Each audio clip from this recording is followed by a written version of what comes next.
अस्सलाम वालेकुम जी, कैसे हैं आप सब नाजरीन। है हमारे जो पीसीबी के चेयरमैन हैं ज़का अशरफ साहब, इनकी एक ऑडियो लीक हुई है। ये किसी पे कॉल पे बात नहीं कर रही किसी के साथ। ये जो ऑडियो लीक हुई है ये किसी मेज़ पे बैठे हुए हैं, डाइनिंग टेबल पे शायद ये खाना खा रहे हैं, या इनके साथ जो कोई मोहतरमा है उनके साथ ये कोई बात डिस्कस कर रहे हैं। जो इनकी ऑडियो लीक हुई है आपने सुन ली होगी, लेकिन इसके पीछे जो लॉजिक है, जो इसके पीछे समझने वाली बातें, वो कुछ इस तरह की हैं कि ये सारी जितनी भी डिस्कशन थी ये सारी वर्ल्ड कप के हवाले से थी। वर्ल्ड कप के दौरान जो टीम पाकिस्तान की इंडिया की हुई थी वर्ल्ड कप खेलने के लिए, ये सारी डिस्कशन उनके हवाले से की गई थी।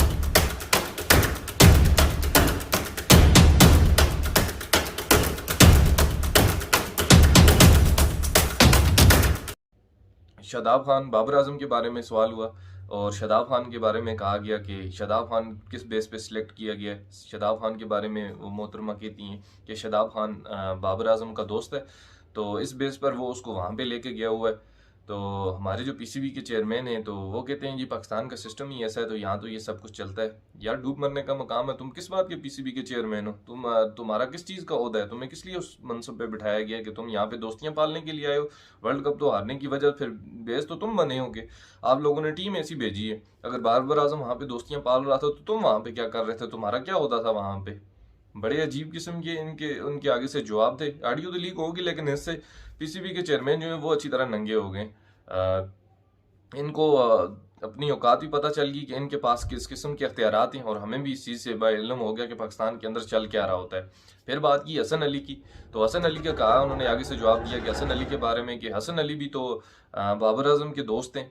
तो हसन अली किस बेस पे गया हूँ? हसन अली का उनका जवाब आगे से ये था कि हसन अली तो नसीम शाह की गैर मौजूदगी में गए। अगर नसीम शाह की अगर गैर मौजूदगी थी तो ऐसी कंडीशन में तो और भी आपके पास खिलाड़ी मौजूद थे, तो उनको आपने क्यों नहीं मौका दिया? तो हसन अली वहाँ पे क्या बेटर डिजर्व करते थे? हसन अली खेल सकते, सिर्फ एक नसीम शाह ना होने की वजह से आपके पास और कोई मेन बॉलर ही मौजूद नहीं था।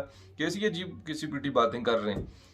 और उसके अलावा फिर उन्होंने बात की मोहम्मद रिजवान की, और इन सब खिलाड़ियों की बात की जो भी इनके दोस्त हैं बाबर आजम के तो उन्होंने इस बात में सिर्फ और सिर्फ यही लॉजिक की बात की लॉजिक इनमें थी कि जी ये सारे तो बाबर आजम के दोस्त हैं, तो ये सारे बाबर आजम की मर्जी से ये टीम की हुई है। अगर बाबर आजम की मर्जी से ये टीम की हुई थी तो तुम्हारा क्या काम था? मैनेजमेंट का क्या काम था? आप लोगों को चाहिए था ना कि आप बेटर वहाँ पे पाकिस्तान के लिए, पाकिस्तान की बेहतरी के लिए सोचते, या वहाँ पे आप बाबर आजम की दोस्तियां पालने के लिए बैठे हुए थे। तो इसके बाद एक और बात उन्होंने फिर आपस में डिस्कस की कि जो बाबर आजम का ये जो जो इनका पीछे स्कैंडल खुला, फिर उन्होंने कहा कि जी तल्ला उस्मानी जो है इनका मैनेजर है, या जो भी है, ओवरऑल मुझे इस चीज़ का नहीं इल्म है ये तल्ला उस्मानी कौन शख्स है।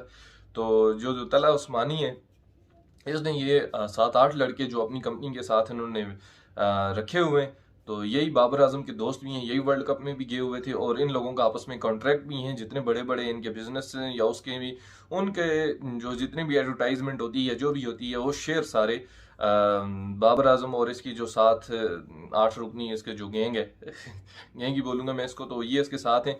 तो ये भी इनमें इन्वॉल्व हैं, तो ये सारे उसकी बेस पर गए हुए हैं। तो इसका जिक्र करने का मुझे बिल्कुल समझ नहीं आई।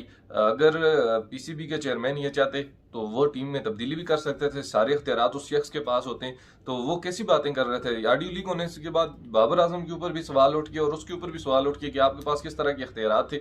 अगर बाबर आजम के पास इतनी सारी सहूलियात या इतनी सारी, बाबर आजम को सारी अपॉर्चुनिटी दी गई थी, तो बाबर आजम इस चीज़ का जुर्मदार है वर्ल्ड कप से हारने का, वर्ल्ड कप से बाहर होने का, तो फिर सबसे बड़ा जिम्मेदार तो बाबर आजम है। आउट ऑफ फॉर्म लड़कों को वो अपने साथ लेके जाता है, तो वहां पे वो परफॉर्म नहीं कर रहे, तो उसका सारा जिम्मेदार ही फिर बाबर आजम और ये पीसीबी का चेयरमैन ज़का अशरफ है।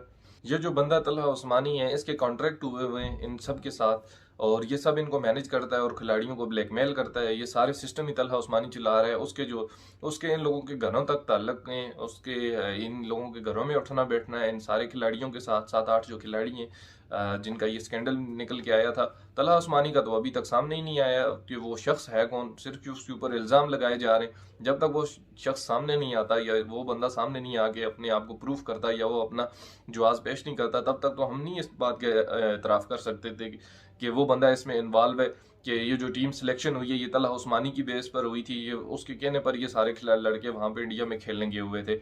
लेकिन इन सब बातों का कोई मकसद नहीं है। इन बातों में से अब कुछ निकलना नहीं है। वर्ल्ड कप तो इनके हाथ से चला गया था, लेकिन उसके बाद इनको चाहिए था कि आगे नेक्स्ट इनका जो फोकस था, अपने आप को नेक्स्ट अगर सही तरीके से लेके चलते तो फिर इनके ऊपर सवाल ना उठते।